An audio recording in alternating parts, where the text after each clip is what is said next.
онцгой эрхэм үзэгчтэй Тамгын газрын цаг нэвтрүүлгийн энэ удаагийн дугаар үзэгч та бүхэндээ хүрэхэд бэлэн болоод байна. Тэгэхээр манай өнөөдрийн дугаарт хяналт шинжилгээ үнэлгээд одоо аудитын хэлтсийн дарга жаргал сайхан оролцож байна. Ингээд танд энэ өдрийн мэндийг хүргэе. Баярлалаа. Бас энэ өдрийн мэндийг хүргэе. Тэгэхээр ер нь хяналт шинжилгээ үнэлгээд одоо аудитын хэлтсийн маань зорилт нь юу юм бэ? Ямар чиг үүрэгтэйгээр одоо ажилт юм бэ?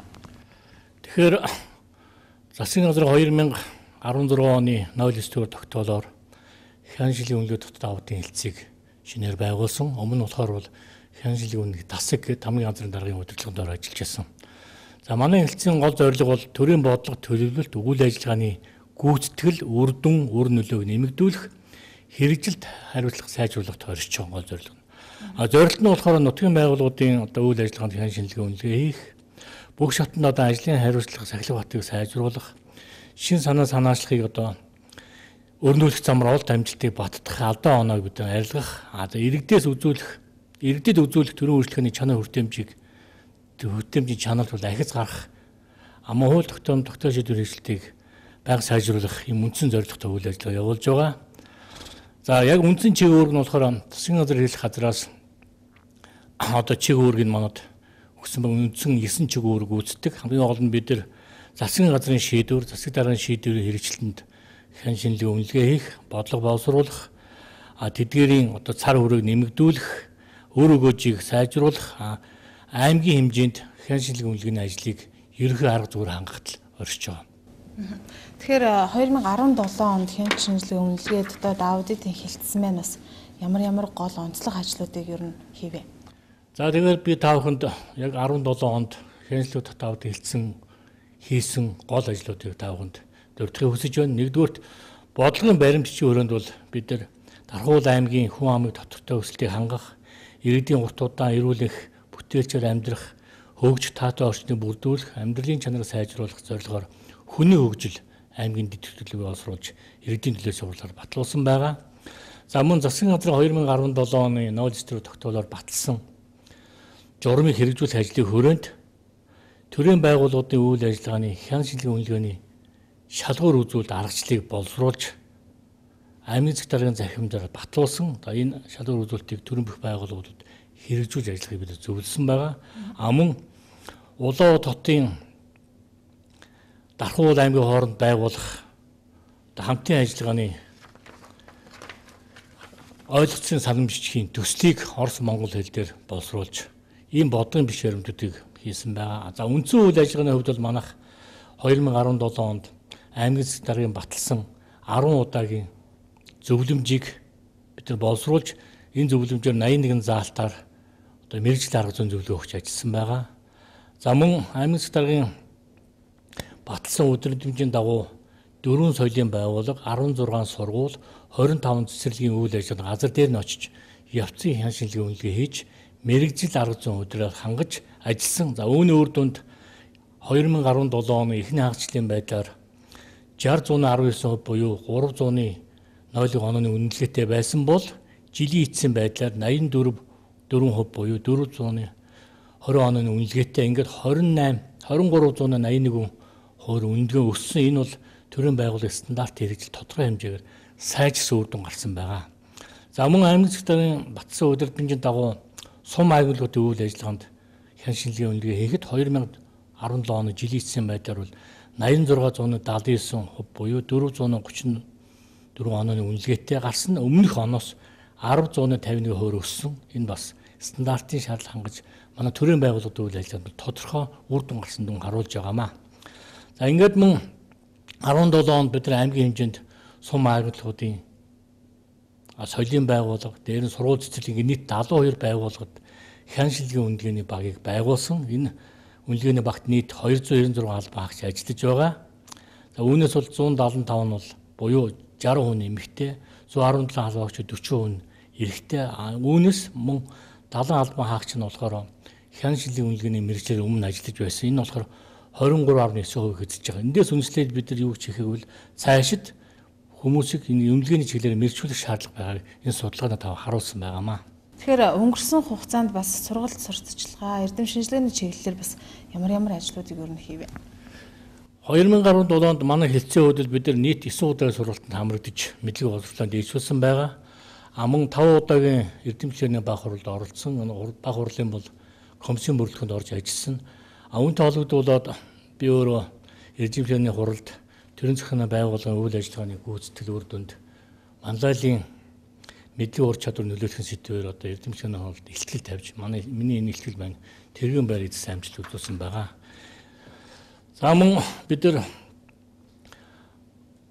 орон нутгийн захиргааны байгууллагын хяншлуулгыг шатгах дээшлүүлэх чиглэлээр аймгийн хэмжээнд бүх төрлийн байгууллагуудад сургууль зохион байгуулсан. Энд бол 67 байгууллагын 239 албан хаагч оролцож энэ байгууллагуудад бид нар сертификат олгосон байгаа. Ингэж бид нар өөрсдийнхөө хяншлын үнэлгээний мэргэжлүүд бол мэргэжил арга зүйн удирдлага мэдлэг ур чадварыг дээшлүүлж ажилласан. За бид үүнтэй холбогдуулаад бас энэ хяншлын үнэлгээнийхээ мэргэжлүүдийн ур чадварыг дээшлүүлэх, удирдах ажлуудыг одоо судалгааны чиглэлээр материалын бааз хангах өрөөнд үр дүн суурилсан хяншлын үнэлгээ номыг хэвлүүлж бүх төрлийн байгууллагуудад үн төлбөрөөр тараасан. Нэгдсэндээ бид гарын авлага материал хангаж ажилласан. Энэ бол одоо жилийн эцсийн ажилд өгнөх манай удирдах ажлуудын маань мэдлэг ур чадвар, албан хаагчдын маань бас мэдлэг ур чадвар тодорхой хэмжээгээр дээшилж төрийн байгууллага үйл ажиллагааны одоо үр дүн чанарт бол тодорхой үр дүн гарсан гэж үзэж болно. За бид бас нөгөө талаар хилцээгийн хувьд үйл ажиллагааны сурталчилах чиглэлээр нэлээд арга хэмжээний зохион байгуулсан байгаа. Ингээд 2017 оны 2 дугаар сараас эхлэн хяншлын үнэлгээний дотоод даваатыг хэлсэн веб хуудсыг нээж энэ хуудасаар бид өөрсдөө хийж байгаа үйл ажиллагааг иргэдэд сурчилсан байгаа. Ингээд 92 удаагийн мэдээллийг бид оруулж 9369 иргэнд энэ мэдээлэл маань хүрсэн. Мөн дархны мэдээ, Монголын мэдээ сонд бид нэвтрүүлэг ярьцлага бас хөргсөн байгаа. Мөн Монгол улсын хэмжээнд 21 аймаг, 9 дүүрэг, 13 яамд хяншлын үнэлгээний холбогдсон мэргэжлүүдийн хүрээнд хяншлын үнэлгээ дотоод даваатыг 2017 гэсэн веб хуудас. Энэ хуудсанд бид мэдээлэл оруулж нийт 8 удаагийн мэдээлэл оруулсан. 5 зураг, 3 видео. Энэ болохоор 1820 албан хаагчд хүрсэн мэдээллийг манд зохимжоор тэр албан хаагчдад хүрдэж дараа нь үр дүн үнэлгээг нь бидэд өгсөн байгаа. За дээр нь бид нар тэргуун туршлагын хувьд засгийн газар хэлэх газрын хяналт шалгалт дотоод даваатын газартай бид нар манай хэсэг бүрэн бүлтгэн очиж уулзаж санал бодлоо солилцож зөвлөгөө авсан байгаа. Мөн засгийн газар хэлэх газрын орон нутгийн удирдлага зохицуулалтын газар, хяншлын үнэлгээ дотоод даваатын газрын хамтарсан одоо баг ирж манай Тархууд аймагт ажиллаж бидний ажил байдлаа газар дээр танилцж зөвлөгөө өгсөн. Бид бас өөртөө Тархууд аймгийн хэмжээнд олон улсын стандартыг нэвтрүүлсэн туршлага хийсэн ажлын талаар тодорхой дэлгэрэнгүй мэдээлэл өгсөн. Энэ болохоор бол засгийн газрын хэмжээнд Тархууд аймгийн маань үйл ажиллагаа нэлээ сайн явж байна гэсэн тийм дүгнэлтийг бидэнд өгсөн байгаа. Энэ бол бидний үйл ажиллагаа бас олон төвийн сурталчилгад нэлээд том чухал нөлөө үзүүлсэн гэж бодож байгаа. За мөн манай Тархууд аймаг маань 2013 оноос эхлэж аймгийн засаг дарга, Тамгын даргын санаачлахаар олон улсын стандарт чанар мэдээ тогтолцсон ISO 9000-ыг нэвтрүүлж ирсэн. Ингээд бид 2016 онд гэрчлэг авч энэ үйл ажиллагаа маань бусад аймагуд үлгэр жишээ болохоос болсон. Энэ ажлын хүрээнд засгийн газрын 2017 оны 89 дэх тогтоолыг хэрэгжүүлэх ажлын хүрээнд засгийн газраас 21 аймгийн хэмжээнд Тархууд аймаг, Булган аймгийг сонгож хэрэглэгчийн үнэлгээг хийх тийм туршилтын загвар гарах ийм аймгийг сонгож энэ ажлыг бид нар бол засгийн газар хэлэх газар дэлхийн банктай хамтран зохион байгуулсан. Энэ ажлын гол зорилго нь бидний хэрэглэгчийн сэтгэл ханамжийн үнэлгээг аймгийн хэмжээнд анх удаа дэлхийн банкны зөвлөлийн удирдлагын доор олон улсын хэмжээнд хийж чадсанараа маань бидний давуу тал болсон. Үнэлгээний маань гол зорилго болохоор тухайн аймагт төрийн байгууллагуудад явуулж байгаа үйл ажиллагаа иргэдэд хэр зэрэг хүрдэг юм байна. За тэгээ иргэдийн маань аж амьдрал хэрхэн дээшилсэн байна. Иргэд маань төрийн бодлогыг одоо хэр зэрэг ойлгож, хэр зэрэг одоо оролцож ажилладаг. Энэ бүх талаар танзан судал хийх зорилгоор энэ судалгааны ажил маань хийгдсэн. Тэгээ судалгааны үр дүнгээр бол нэлээ тодорхой асуудлууд гарч ирсэн. Нэг. Хоёрдугаарт засгийн газар Монгол улсын хэмжээнд бүх аймагуудын сэтгэл ханамжийн судалгааг нэг төвшөнд нэг үнэлгээгээр хийгсэн ийм зорилго тавьсан байгаа. Энэ болохоор нөгөө 89 дугаар тогтоолын журамд тодорхой заасан хэрэглэгчийн үнэлгээний байгууллагаар хийх гэж. Энэ ажлын хүрээнд бид нар туршилтын ийм судалгааг Дархуул аймагт хийж амжилттай болсон. Ингээд манай судалгааны дэг үндэслээд засгийн газрын хэрэглэх газрын даргын 2017 оны 302 дугаар тушаалаар хэрэглэгчийн үнэлгээх удирдамж боловсруулсан. Одоо энэ удирдамжийг үндэслэж бүх аймагуд иргэдийн сэтгэл ханамжийн судалгаа явуулах юм. Манай аймаг бол завар болсон. Тэгээ манай аймгийн судалгааны дүн маань бусад аймагуд бол суур үзүүлэлт борж нэгсэнтэй төвшин тогтоох суур үзүүлэлт болсон. Энэ бол бидний хувьд бас нэг олзуурхуй та. Хоёрдугаарт бид бол сэтгэл ханамжийн судалгааг бас боломжийн төвшөнд хийх тийм туршлагатай болсон, арга барилтай болсон. Дээр нь төрийн бус байгууллагуудаар бидний ажлыг хийлгэсний хувьд төрийн бус байгууллагууд маань иргэдийн сэтгэл ханамжийн судалгааг бас арга барилтай ашиглах ухааны судалгаанд бас суралцсан ийм ол дамжлууд бидний хувьд гарсан байгаа. Тэгэхээр сэтгэл ханамжийн судалгааг явууллаа гэдээ ерөөхдөө ярьлаа. Тэгэхээр иргэд маань ямар асуудлууд дээр Дархуул аймгийн хэмжээнд одоо ийм асуудлууд нь бол сайн байна гэж иргэд маань ер нь ярьж байгаа шүү. Судалгааныхаа дүнгийн талаар бас ярихгүй. За тэгэхээр би энэ манай аймагт явуулсан судалгааны дүнгийн талаар та бүхэнд хэлье. Тэгэхээр өнгөрсөн 1 жилийн хугацаанд иргэдийн сэтгэл найрсан ажлыг иргэд маань дурдсан байгаа. Цэцэрлэгийн засвар үүтгэлийн ажил, жишг хорооллын төсөл, гэрэлтүүлгийн ажил, манайгэр манай байр хөтөлбөр, ахуй насанд үйлчлэх нийтийн дээр үйлчлэх ийм ажлууд маань иргэдийн маань сэтгэл нийс ажил боллоо гэж. Дээрний судалгаар иргэд маань өөртөө одоо иргэдийн бодол бол гарч ирсэн байгаа. Иргэд маань юу хүсэж байгааг бол эмнэлгийн ачаал их байна, нийтийн дээр үйлчлэгээ сайжруулах хэрэгтэй байна, хууль дүрм дэгш бус байна, цагдаагийн албан хаагчдын соёл ёсцууд анхаараач, сум хөгжил сангийн үйлчлэгийг нэмэгдүүлээч гэгээд маш олон ийм асуудлууд гарч ирсэн.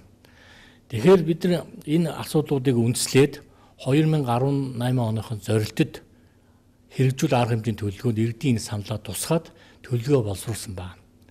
Энэ төлөвлөгөөнд бол бид нар энэ иргэдээс авсан саналыг үндэслээд багцлаад ингээд 13 чиглэлээр иргэдийн саналыг хэрэгжүүлэх арга хэмжээний төлөвлөгөө боловсруулж Тамгын газрын дараагаар батлуулан хэрэгжилтийг одоо бид нар хэрэгжүүлэх ажил хийж байна. Тэгэхээр судалгааны гол зорилго бол ерөөсөө бид нар ажлын дүгнүүлэхтэй чухал биш.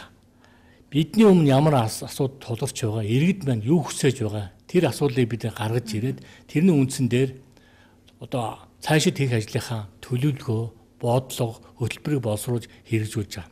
Энэ бол иргэдийн сэтгэлийн нийцсэн ажил болсон байгаа. Жишээлбэл би жишээ дурдахад 2018 оны зорилтод бид нар иргэдээс авсан санал байгаа. Хөгжлийн бэрхшээлтэй иргэдийн асуудал хүнд байна гэж. Энэ асуудыг бид нар 2018 оны төсвийн шууд заргчийн үр дүнгийн гэрээний тусгай захиалах бүтээгдэхүүнд нь хөгжлийн бэрхтээ иргэдийн асуудлыг тусгаж өгсөн байна. Ингээд бид иргэдээс авсан саналыг одоо бодит ажил болгож хэрэгжүүлэх. Ерөөсөө сэтгэл ханамжийн судалгаа дэлхийн жишг байдаг юм. Ер нь иргэд юу хүсэж байгаа, бид нар иргэдийн төлөө юу хийх юм, дээр нь орон нутгад ямар асуудал тулгамжтай, энэ бүгдийг бид нар иргэдийнхээ санаа бодлыг судалж, тэдний санаа сэтгэлийг сонсож гаргаж ирээд энийгээ бид нар төлөвлөгөө болгоод, бодлого боловсруулад, хөтлөг болгоод боловсруулдаг ийм л давуу тал. Сэтгэл ханамжийн судалгаа засгийн газраас барьж байгаа бодлого маань яг энэ юм бэл. Тэгээ энэ бол бидний хувьд маш чухал ажил болсон. Ингээд бид нар саяны судалгаар гарсан иргэдийн саналыг бүгдийг 18 оноогоо төлөвлөнд бүгдийг тусгаж хэрэгжүүлсэн. Тэгээ иргэд оны төгслөөр энийг иргэдийн бус тайлгандаг.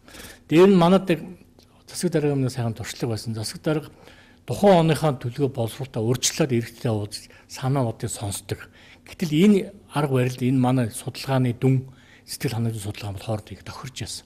Тэгэхээр бид энэ өмнө ажлыг хийжсэн байна. Одоо бид нар мэрэгжлийн төвшөнд боломжийн хийх тийм боломж манад бүрдсэн. Энүүгээрээ бид нар даваа талтай юм аа. Энэ бол бидний амжилт гэж ойлгож байгаа. За баярлалаа. Тэгэхээр 2018 оны маань зорилт та бүхний одоо ийм ажлуудыг ингэж хийхээр болоо төлөвлөж гинөөч гэдэг юм тий. Зорилтын хандлаар. За баярлалаа. Тэгэхээр 2018 онд манай хэлтсийн хувьд бол нэгдүгürt бид нар засгийн газрын баталсан журмыг чиглэлээр суралц зохион байгуулна. Хоёрдугаарт бид нар хян шилийн үнэлгээнийхэн 296 албан хаагчдыг мэрэгшүүлнэ. Чадваржуулна. Энэ дээр бид нар анхаарлаа хандуулж ажиллана.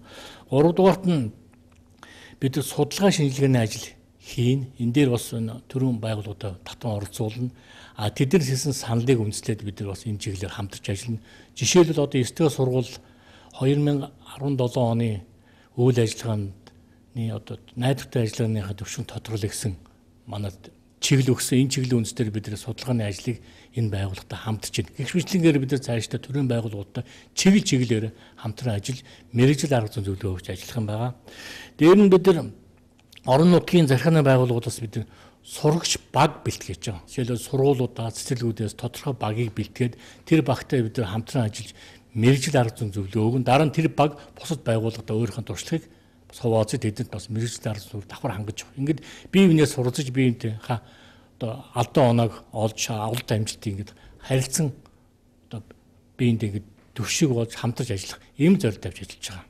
Ингээд эрхэм үзэгчдээ Тамгын газрын цаг нэвтрүүлгийн энэ удаагийн дугаарын түрүү өндөрлөж байна. Манай өнөөдрийн дугаарт хяналт шинжилгээ үнэлгээд одоо даваад идэх хэлцээний дарга жаргал сайхан оролцлоо. Дараагийн дугаар хүртэл түр баяртай.